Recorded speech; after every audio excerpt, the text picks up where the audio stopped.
Hello, I'm Sarah Webster and I do hypnotherapy amongst other things. And this short video is for people who are a bit concerned, a bit sceptical about hypnotherapy, that it's some sort of woo-woo. Well, I'm here to let you know, hypnosis happens all the time, quite naturally.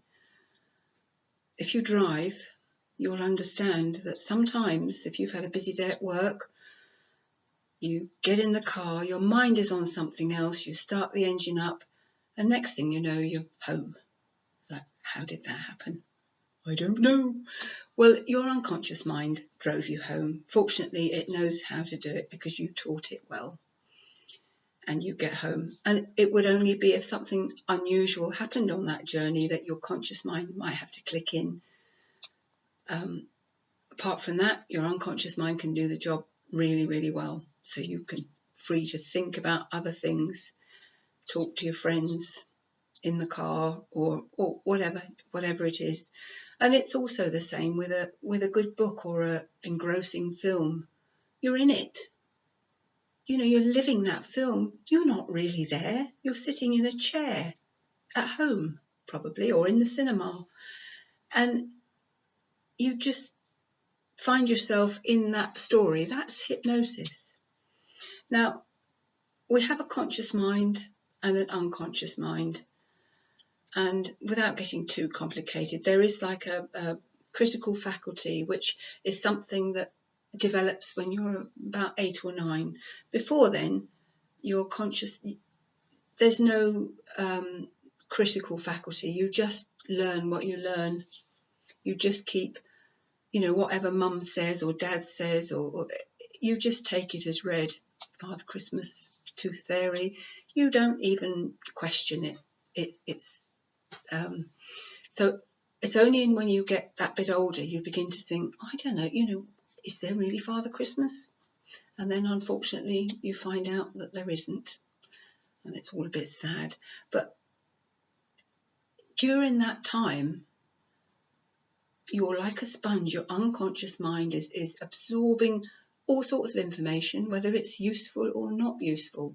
It's all being absorbed. There's nothing stopping you saying, well, that's, if you see your mother going berserk at a spider, you don't think, oh, that's silly. It's only a little spider, which you might do if you were older. But because you've got no critical faculty, in it goes into your head. Spiders are terrifying. You've got to jump around like a lunatic if there's a spider around. It's really scary. And belief systems about yourself, what you're capable of, what your family have, I'll never make any money. I'm not clever enough. I'm not going to do this. Oh, I've got to work really hard to be loved. There's all sorts of things, negative things that go in. If you're lucky, you'll get lots of positive ones as well.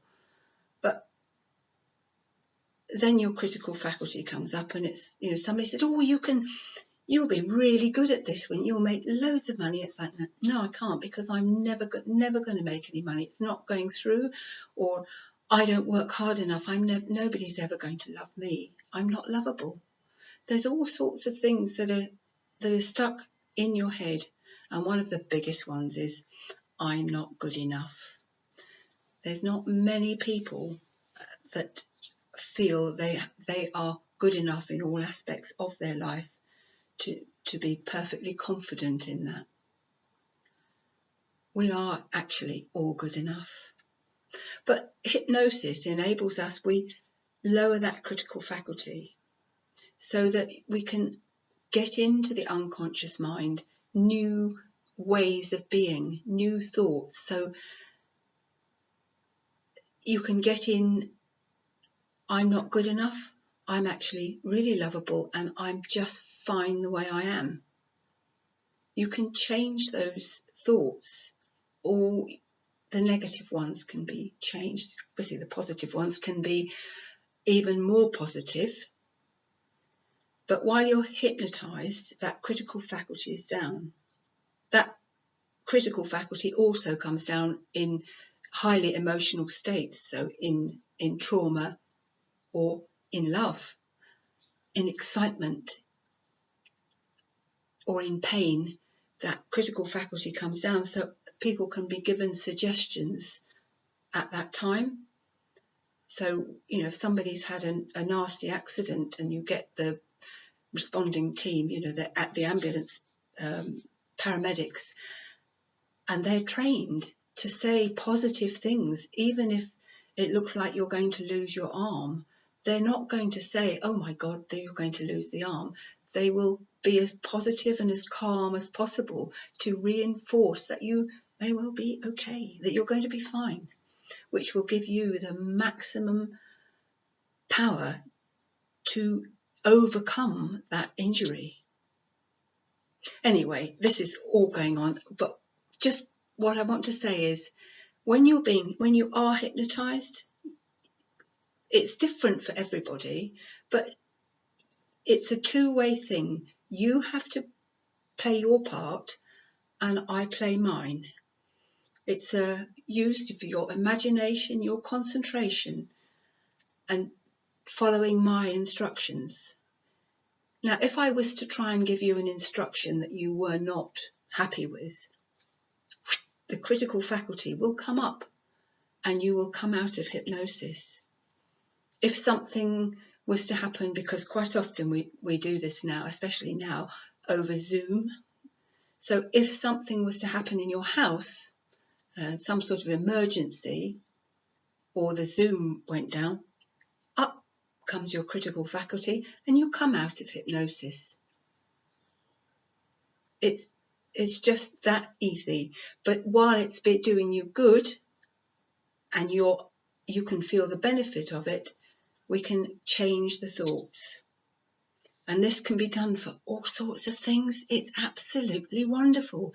It can be something as simple as nail biting, thumb sucking,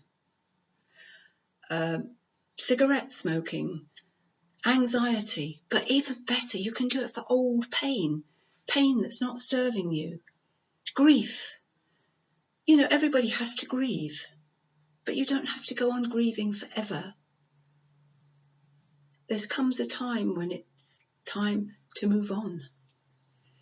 And hypnosis is absolutely amazing. It's fast and painless, with no side effects. It's all good. Anyway, I could keep going on forever, but that's it for now. So if you've got any questions, my contact details are here on this site. Thank you.